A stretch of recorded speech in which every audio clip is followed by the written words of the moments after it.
Olá, pessoal, bom dia, sejam todos muito bem-vindos. Hoje nós vamos falar sobre como sair da medição e chegar na ação usando o LoRaWAN como base para habilitar projetos de otimização energética. Hoje a gente vai olhar para o LoRaWAN não só como uma tecnologia de conectividade, mas como um habilitador de escala, de retrofit de novos modelos de negócio. E é isso que a gente vai explorar hoje. Meu nome é Thiago Lima, eu sou um CSM aqui na Tago.io. Eu atuo apoiando clientes que transformam dados de IoT em aplicações reais de negócio. Estou aqui com o Cláudio Sonaglio, gerente de desenvolvimento de negócios na Netmore. O Cláudio atua diretamente na expansão de redes LoRaWAN, estruturação de modelos de negócio, como Network as a Service, em projetos que envolvem retrofit, cobertura urbana e industrial e redes públicas e privadas. Cláudio, é um prazer ter você aqui conosco. Prazer é todo meu. Obrigado, Thiago. Vamos nessa. Primeiro, qual que é o plano, pessoal? O que que a gente planeja para esse webinar, tá? A gente vai entender esse ecossistema completo de IoT. Depois, entramos na camada da infraestrutura LoRaWAN, junto com a Netmore, e fechamos esse ponto conectando a aplicações práticas, certo? Se você está nos escutando bem, coloca aí no chat. Convido vocês também a se introduzirem, da onde você em que área você atua. Vamos conversando junto, pessoal, para tornar essa conversa bem produtiva, aproveitando aqui a presença do Cláudio junto conosco. Gostaria de começar puxando o tema para a gente entender, né, de quais camadas que a gente está falando hoje.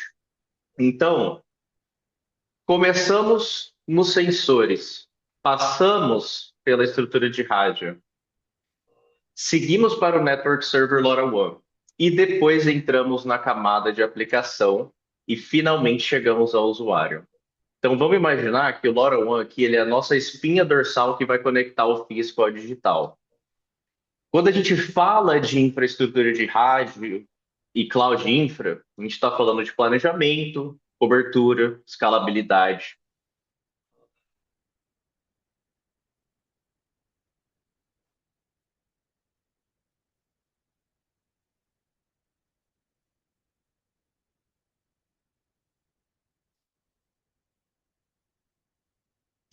Eu continuo no E ar, só. desde... Opa, Thiago voltou. Opa, voltou.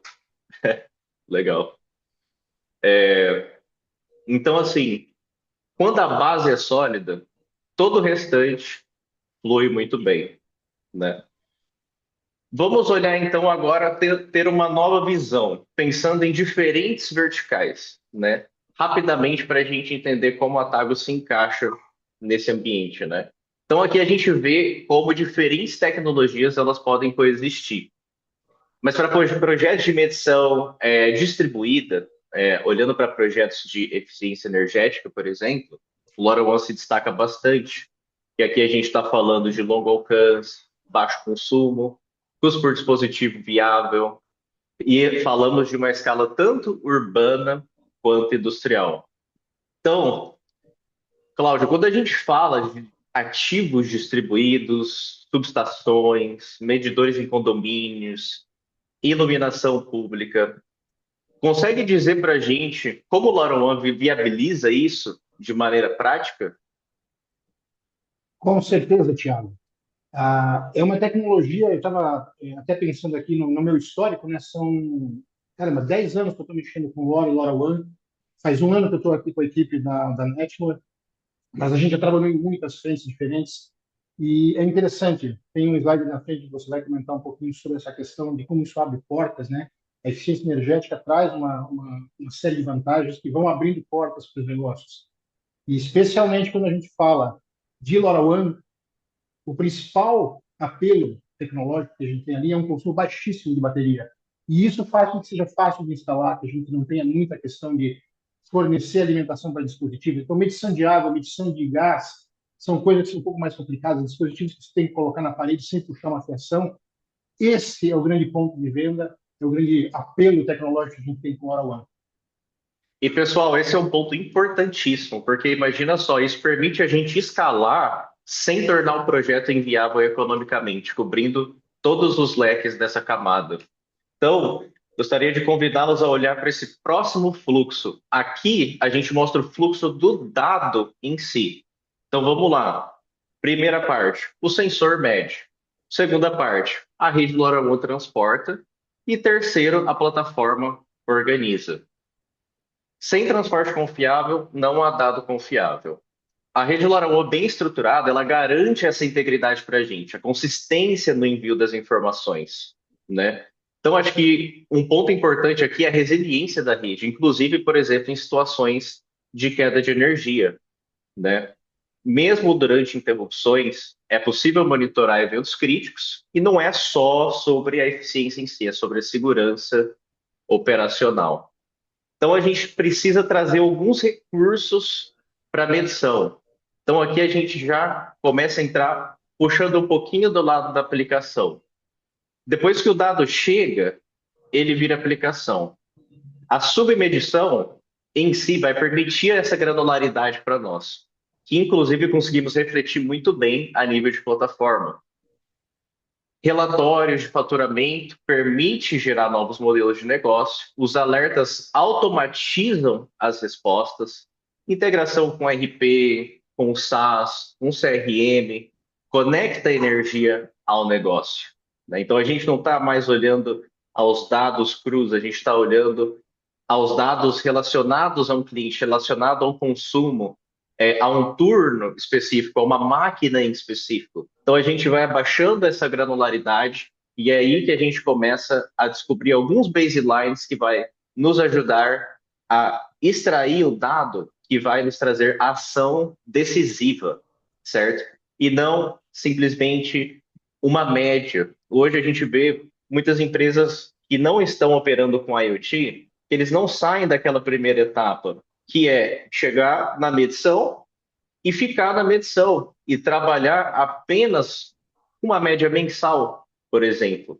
É um começo, mas o IoT ele vai trazer muito mais para nós. Ele vai trazer baselines com altíssima granularidade e não só por localização, mas por máquina, né? Dada a conectividade dos nossos sensores. Então, eu gostaria de trazer alguns exemplos aqui de sensores dos nossos parceiros, né, tanto da Chrome quanto da ITEC, funcionam com diferentes tipos de conectividade. A solução da Tago funciona com qualquer sensor que forneça os dados de medição. E aqui a gente vê exemplos validados, né? Grande parte dos projetos de eficiência energética acontece em ambientes existentes. E o retrofit, ele exige uma instalação simples na maior parte das vezes. Eu acho que isso é até um ponto interessante, Cláudio, eu queria te puxar aqui, que foi até uma coisa interessante que a gente conversou durante o nosso dry run, né? Que é como o Sim, modelo sem fio do LoRaWAN, ele simplifica muito esse retrofit, certo? com certeza. E uma coisa que eu gostaria de mencionar aqui é que a Netcom, apesar de ter essa presença muito forte em LoRaWAN, a gente é bastante agnóstico. A gente acredita muito que cada tecnologia tem a sua vocação e existem casos em que você vai precisar combinar tecnologias. Então, é interessante que você mencionou, porque o retrofit traz esse desafio. Você precisa encontrar as respostas corretas para as demandas que estão aparecendo em campo, né? Então, eu vou mostrar aqui um caso que combina exatamente um dispositivo MileSight, que é um sensorzinho LoRa. Ele é um conversor de LoRaWAN para RS485, que ele pode ser utilizado em conjunto com um medidor da Chrome, por exemplo, para compor uma solução retrofit. E esse tipo de coisa é muito importante porque você tem, de repente, shafts antigos, todos metálicos, né? E isso daí é um requisito, é parte da especificação de equipamentos elétricos. E você não vai conseguir colocar nada de rádio lá dentro para fazer com uma galera de Faraday, né? Então, a gente tem que pensar numa solução que tem essa capacidade de entregar a conectividade LoRaWAN sem fio, que facilita a instalação, dentro de um shaft. Então, você leva uma pequena fiação, resolve através de alguns medidores de energia dentro do armário metálico e ainda assim utiliza todas as vantagens da conexão sem fio, que traz tudo isso que você falou, né? Capacidade de operar mesmo quando cai energia, a capacidade de acessar todas as grandezas remotamente, mesmo que a infraestrutura não tenha sido colocada com uma cabeção própria, Então, tudo isso daí traz flexibilidade e dinamismo para a instalação que você faz no seu projeto. Sem cabeamento complexo, o projeto se torna muito mais viável e escalável, né? Exatamente. Pessoal, aproveitando esse gancho, comenta aqui, eu vou lançar uma poll para a gente, onde você se encaixa hoje na medição energética? E depois, no final, vamos comparar algumas notas para a gente redirecionar aqui a nossa aplicação para vocês, tá bom? Enquanto a galera vai votando, eu gostaria de puxar daí como a gente entra na parte da configuração do cliente, né? Agora, como o cliente vai visualizar esse dado? Vamos pensar naquelas camadas de evolução, né? Primeiro, a medição, é onde a gente vai pegar o dado cru, depois a contextualização, a gente vai observar esse dado por um X período de tempo. Depois a gente vai para a ativação, né? Ou seja, eu vou criar baselines dessa contextualização que eu tenho e eu vou transformar em algumas KPIs, né? Fator de energia, fator de potência. Esse slide em específico, ele mostra algo muito estratégico, que é a estrutura da multi-organização, né? Isso permite que dentro de uma aplicação a gente consiga gerenciar múltiplos clientes, múltiplas unidades em diferentes níveis de acesso. E a realidade hoje, seja de âmbitos comerciais, como condomínios, né? Grandes bairros, ou dentro do âmbito industrial também, onde a gente tem diversos setores, né? E a gente tem KPIs e cotas diferentes onde a gente precisa chegar. Isso habilita utilities, empresa de serviço, projetos multi-site. Quando a gente combina essa estrutura organizacional com a rede pública e privada simultaneamente, a gente aumenta a disponibilidade e a segurança, né? Cláudio, aqui você acho que você tem algumas sequências que onde a gente pode chegar na cobertura, né? Mas puxando da operação da rede pública e privada. Em paralelo, é um Perfeito. diferencial importante para os projetos, tanto industriais quanto residenciais, certo? Sim, sim. Dentro daquele diagrama que a gente mostrou lá no começo, aquele é linear, né? Mas a gente encara, até surgiu a ideia de fazer talvez um novo slide no futuro que feche o ciclo, em que a gente centra essa conexão do dispositivo com o usuário, porque no final das contas o dispositivo existe para atender um ser humano, né? Então a gente fecha esse loop. A gente quer até repensar aquela forma de representar a arquitetura básica LoRaWAN e da internet das coisas, porque toda a questão aqui é focar naquilo que é importante para o cliente, para o usuário final, né? E falando de economia de energia, como foi mencionado ali, a gente tem vários aspectos que a gente precisa cobrir. Um deles é essa questão da conectividade ter confiabilidade, segurança. Então, a redundância de você trabalhar com redes públicas e, ao mesmo É, tempo, redes privadas, onde a gente consegue reproduzir as mensagens nos dois ambientes, encaminhar para o usuário final e ele ter a possibilidade de receber por mais de um caminho a mesma informação, garante que se um desses caminhos falhar, ele vai ter o dado presente de qualquer forma, certo? Então, essa é uma das coisas importantes. A gente vai mostrar depois um slide um pouquinho mais detalhado a esse respeito, mas hoje a gente tem uma possibilidade de trabalhar com diversos modelos de negócios dentro da conectividade e internet das coisas. Então, isso daí eu acho que é o ponto mais importante para colocar, Tiago. perfeito, Cláudio. Compartilhando aqui os resultados da nossa pool, parece que temos vários integrantes do corpo técnico e consultores externos também buscando soluções para os clientes. Obrigado por votarem, pessoal. Até aqui a gente mostrou arquitetura, fluxo de dados, recursos de medição. Agora eu vou convidar o Cláudio para aprofundar um pouco mais nos modelos de negócio, cobertura e análise de RF, porque aqui é onde a eficiência energética em escala depende dessa infraestrutura bem planejada. Cláudio, é contigo. Obrigado, Thiago. Então, esse diagrama ali ele mostra basicamente todas as modalidades de negócio que a gente tem hoje dentro da Netmore, dentro de um único slide, né? O núcleo central do nosso trabalho é feito em cima daquilo que a gente chama de Network Server, que é uma das entidades que existe na arquitetura LoRaWAN, mas que ela tem os seus equivalentes em todas as outras tecnologias de conectividade, né? Então, ele aparece aí no centro do diagrama.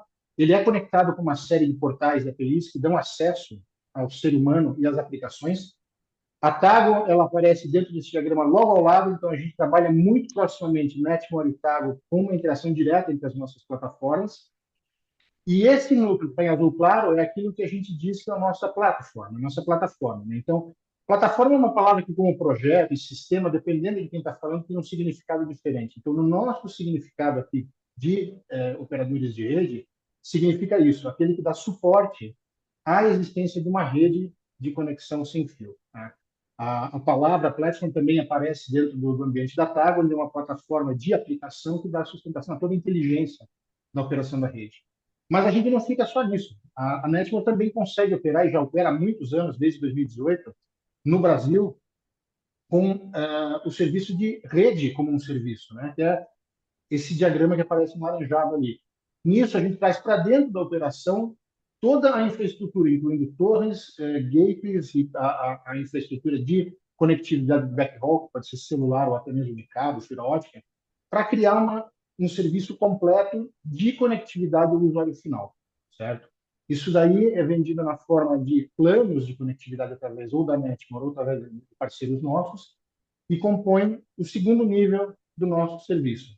O último e mais avançado, que muitas vezes é aplicado em casos em que o cliente não tem nenhuma intenção de administrar, operar, a gente faz a solução inteira como sendo um serviço. A gente também coloca os dispositivos, a gente traz toda uma série de parceiros para colaborar conosco na criação dessa solução e a gente, de certa forma, cobra um valor pela operação desse sistema, incluindo talvez até a própria plataforma de aplicação que pode ser colocada dentro desse Solution as a Service. Então, aqui a gente tem um grande resumo de tudo que a gente faz do ponto de vista de modelo de negócios. Agora, se você puder passar para o próximo slide, Thiago, a gente vai falar a respeito da nossa infraestrutura, né? Quando a gente fala de cobertura de rede, ou até mesmo de redes privadas, quando a gente vai atender uma demanda muito específica do cliente, a gente fala de análise de cobertura por RF, né? Que a gente tem dois exemplos de mapas, onde a gente analisa exatamente no lado esquerdo ali a cobertura outdoor, com as suas potências de sinal. Então, isso daí é um planejamento que é feito com base em modelos matemáticos pesados, que analisam toda a propagação do sinal, curvatura da Terra, obstáculos. A topografia do terreno entra nessa análise. No lado direito, a gente já analisa a capacidade de penetração indoor, para quando você está trabalhando em operações dentro de edifícios, subsolos, situações um pouco mais complexas. E se você puder passar para o próximo também, Uhum. a gente tem agora uma série de novas ferramentas. A gente também tem no lado direito a parte que mostra exatamente a nossa geolocalização baseada em potência de sinal, né, o quanto que ela é eficiente ou não. E no lado esquerdo, tem uma série de novas ferramentas que a Netcom está trazendo dentro de um programa de aperfeiçoamento dos nossos serviços. Então, hoje a gente tem um modelo físico de todas as construções de todo o território brasileiro que foi adquirido. Então, foi feito um investimento pesado para isso e que se soma ao trabalho das nossas equipes de campo, que estão fazendo implantação e densificação de rede. A gente fala muito de cobertura, mas esse trabalho de cobertura exige uma inteligência muito elevada, porque quando a rede começa em algum lugar, basta colocar torres elevadas que vão enxergar tudo, e como o LoRaWAN tem uma propagação absurdamente longa, você consegue, de certa forma, receber tudo que você tem no seu entorno. Com o tempo, esse trabalho exige um aperfeiçoamento de uma redução da altura para que você tenha células menores. Então, toda essa inteligência de rede cria essa possibilidade e a qualidade do atendimento para cada uma das demandas. Então, o nosso foco é exatamente esse: trabalhar focalizado em cima de cada situação de uso dos nossos clientes. Esse é o resumão do que a Netmore faz. Perfeito, Cláudio. Aqui, pessoal, agora eu vou lançar mais umas perguntinhas aqui para vocês, enquanto eu convido vocês a fazer uma reflexão conosco. Antes, né, hoje a gente fala sobre medição, mas a medição por si só, ela não transforma a operação, né? Lembra daquela filosofia do negócio que eu comentei no início do webinar, né? A gente tem quatro jornadas, né? Onde a gente precisa pensar a medição, o contexto, a comparação e a decisão. A medição é o começo inevitável. Tudo começa com a visibilidade dos dados. Se eu não sei quanto cada ativo consome, eu estou gerenciando por média, mas medir não é otimizar. É basicamente tirar a venda dos olhos, ok, agora eu tenho visibilidade na minha operação. Indo para o contexto, basicamente é dizer 71 kWh é bom ou ruim? Não sei, depende. Produziu quando? Estava em qual turno? Era dia útil? A máquina estava em carga parcial?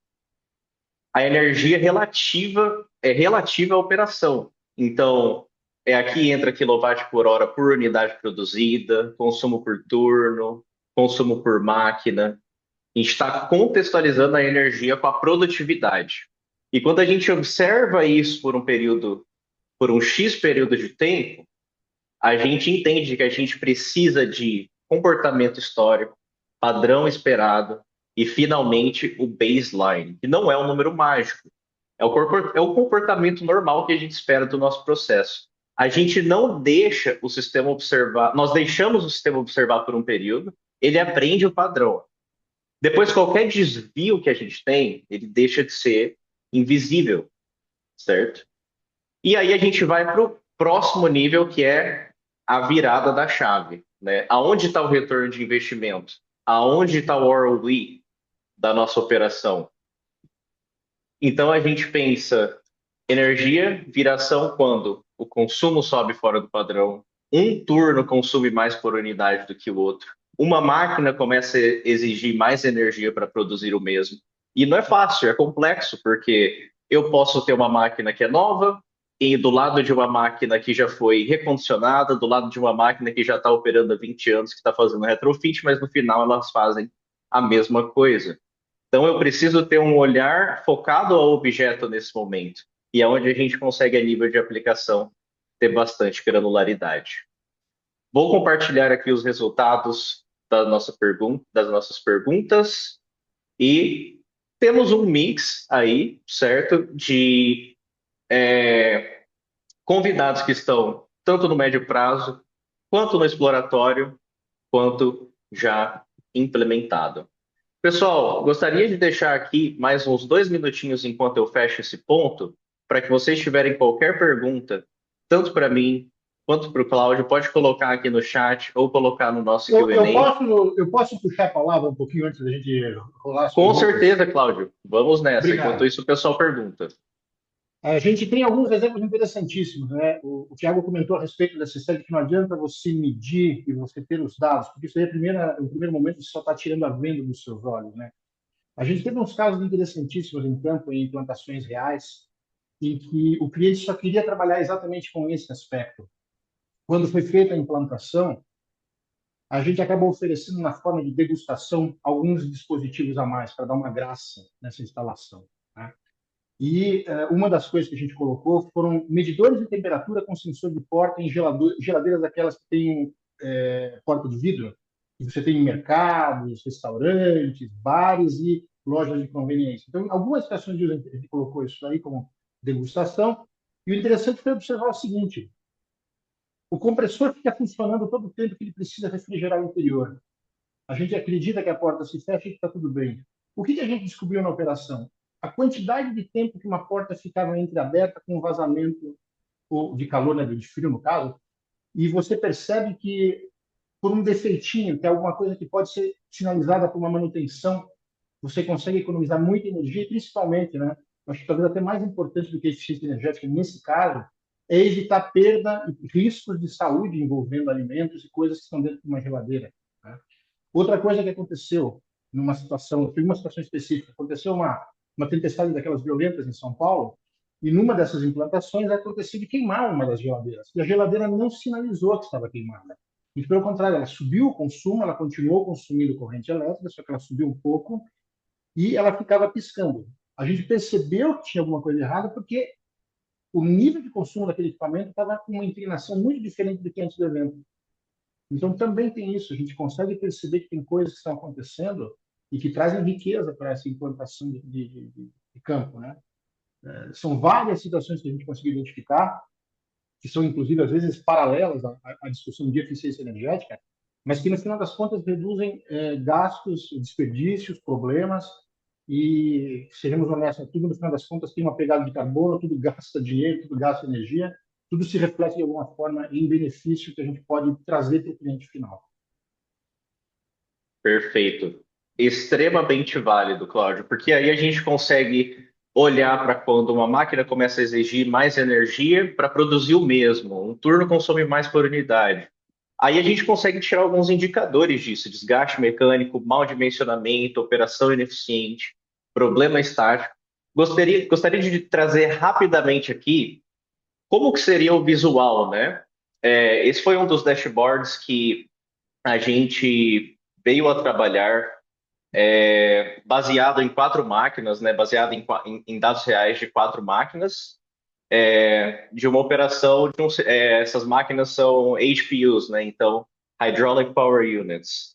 Aqui a gente está olhando já para um ambiente extremamente otimizado aí, já com meses de IoT rodando. Um tipo de operação que no começo a gente tinha isso. Isso era basicamente o que a gente tinha. Frequência de vibração, pico de vibração, RMS, temperatura. Com esses insights, aí fora a energia também, né? A gente tinha uma medição de energia também aqui junto com esses parâmetros, né? Que estavam vindo, inclusive de múltiplos sensores, né? A gente conseguiu estabelecer esse cara aqui, ó, o baseline do fator de energia. Então, eu sei que o blueprint dessa máquina é 20, o dessa é 25, o dessa é 23 e o dessa é 27. De novo, o baseline não é um indicador mágico. O baseline ele é feito depois da gente observar esse dado e da gente ter feito algumas descobertas, porque eu preciso estar com o olho aqui no dashboard, mas eu também preciso estar no olho da operação, né? Se eu estou olhando para uma máquina que é diferente da outra, que tem um histórico diferente da outra, então eu preciso olhar máquina por máquina. Então, após alguns meses de otimização, jogando o Joãozinho para cá, a Mariazinha para lá, trocando a máquina de lugar, recondicionando, trocando fiamento, fazendo esses ajustes baseados nas minhas observações, eu consegui determinar o meu baseline. E agora, após otimizado, a gente já começa a ver algumas diferenças. Então, o meu energy rate, que antes era 20 quilowatts por hora, agora é 14. Então, o meu savings por hora aqui está de 5,78 quilowatts. Eu repito isso para a máquina, para o HPU 2, para o HPU 3, para o HPU 4. Por que que funciona? Porque eu estou aqui a cada ponto que chega, ele faz um cálculo, ele regera para mim esses números e eu estou sempre trabalhando com números reais na minha frente. E aí eu consigo tirar a energia pela facility toda, né? Por esse setor, no caso da facility toda. Qual era o baseline antes? Qual é o baseline agora? O que eu estou salvando de energia por hora? Fora o que eu estou salvando por corte que a minha máquina está fazendo. Essa máquina está produzindo agora uma média de 1.063 peças por hora. Eu consigo determinar fator de risco, que hoje está em 10%, o overall equipment effectiveness, que é a eficiência geral dessa facility, está em 86% hoje. O blueprint de carbono, que é um item que o Cláudio também comentou conosco. Status de cada máquina, de novo, observando a produtividade de cada máquina, porque cada máquina vai trazer um blueprint diferente para mim. E eu tenho alguns insights. Agora, essas variáveis que não necessariamente vieram direto do device para mim, eu consigo determinar risco, o rule, que é em quanto tempo eu vou precisar dar uma manutenção dessa máquina, e o meu score de anomalia. Então, itens extremamente importantes que só de eu olhar para eles eu vou falar, não, vou mandar o meu time técnico para esse cara aqui, para ele olhar essa máquina, porque essa máquina aqui está se comportando de maneira estranha, né? Não está muito católica. Então, só trazendo um pouco disso para todos aqui. Vou voltar aqui para o slide. Deixa eu olhar para ver se tem alguma pergunta. Eu Vamos queria ver. comentar uma linha que foi colocada ali, se você me permite, Thiago. Vamos nessa. Uhum. Tudo bom, Cláudio Rosa? Xará, gostei do seu comentário. E pegar uma carona na parte final que você fala que vai testar aí com o Smart Building. Um dos grandes vilões já identificados por quase todo mundo que trabalha com Smart Building em consumo de energia é o ar-condicionado. E aqui a gente tem também coisas interessantes para trazer para todo mundo. O Brasil é um país de extremo baixo custo, a gente economiza em tudo. E geralmente as pessoas instalam ar-condicionado daquele tipo que tem controle remoto infravermelho, porque é mais barato. Se você for colocar uma unidade que tenha toda aquele automatismo, aquela toda automação nativa, ele é muito mais caro. Então, o que acontece? A gente fica um pouco engessado do ponto de vista de como é que você controla e monitora isso. Então, É interessante porque existe hoje um equipamento chamado IR Blaster, ou IR Blaster, né, que é um emissor de comandos infravermelhos que permite que você controle equipamentos legados como se fosse o ar-condicionado, o controle remoto. E, de fato, ele permite, inclusive, que você aprenda os comandos que você tem no seu controle tradicional para você gerar esse automatismo. Então, quem trabalha com Smart Building tem essa frente interessante para explorar, que é o retrofit de equipamentos que não foram concebidos para serem controlados dessa maneira. Né?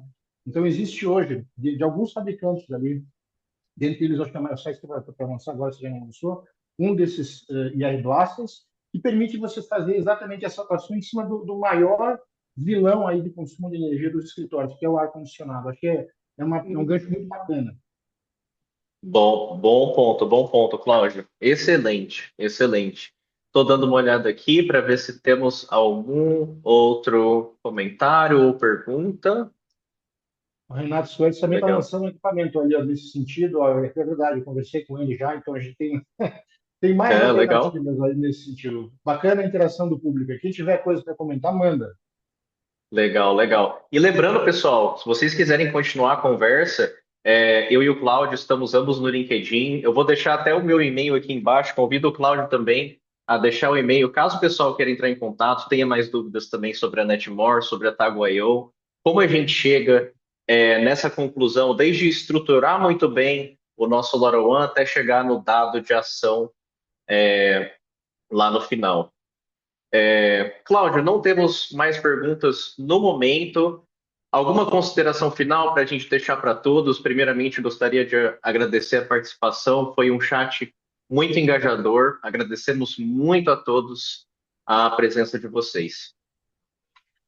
Eu estou digitando aqui meu e-mail, mas enquanto isso eu vou comentando. Tá? O que, que acontece? A Netman tem um foco muito grande em sustentabilidade e uso racional de recursos. Quase todos os projetos que a gente tem lá fora têm essa pegada muito forte. Então, a gente trouxe para cá, para o Brasil, e a gente replica muitas dessas iniciativas aqui. E o Brasil tem um desafio um pouco mais tenso do que a Europa e Estados Unidos. Né? Como eu estava falando aqui, tudo é muito baixo custo, e a gente tem uma dificuldade muito mais alta para justificar esses projetos. Então, nesse sentido, eu considero que LoRa e LoRaWAN são tecnologias muito pertinentes para o nosso país. Hum, Levando em conta que a conectividade precisa ter um preço mais baixo, a gente tem um dos preços aí mais agressivos do mercado para a conectividade. Eu acho que é interessante também essa questão que a gente colocou de que existe a possibilidade de convivência entre redes privadas e redes públicas dentro da nossa infraestrutura, o fato da gente trabalhar com a mesma interface que permite que a gente faça roaming entre os dois ambientes, isso simplifica a instalação e também pode reduzir custos quando você não precisa implantar a sua própria rede. Então, existe essa possibilidade da gente tirar proveito da infraestrutura que já existe em alguma cidade e você não precisar implantar o seu equipamento. Por outro lado, a gente tem a flexibilidade também de levar tanto a Tago quanto a Netmore levar a solução para lugares que hoje não têm a menor possibilidade de um acesso, né? Existem backhauls satelitais, por exemplo, que a gente pode levar por meio do país, aí onde não tem nem mesmo conectividade disponível. E eu acho que a gente está trazendo aqui algo que é bastante pertinente para a nossa realidade. perfeito, Cláudio. E assim, é um prazer sempre que a gente pode conversar, porque é algo que está constantemente mudando, mas no que existem coisas novas, a gente ainda tem que pensar que tem muita coisa lá, tipo de fábricas de 30, 40 anos atrás, que a gente tem que voltar e tem que, pô, aqui eu vou ter que repensar a minha estratégia, vai ter um pouco de novo, vai ter um pouco de velho, e isso não é nenhuma surpresa, é a realidade, né? E como você falou, cada vez está viabilizando mais, né? Imagino que logo, logo estaremos aí com uma cobertura bem extensa. Bom, gostaria realmente de agradecer a todo mundo que participou do webinar. Espero que pudemos ajudar. Cláudio, muito obrigado em nome da Tago, a equipe da Netmore Brasil, a você por estar aqui conosco, trazer esses insights. Acho que foi excelente. Acho que podemos aí marcar uma próxima já. Com certeza. Eu que agradeço em nome da Netmo, de nossa equipe, agradecer a toda a equipe, o profissionalismo de vocês é espetacular.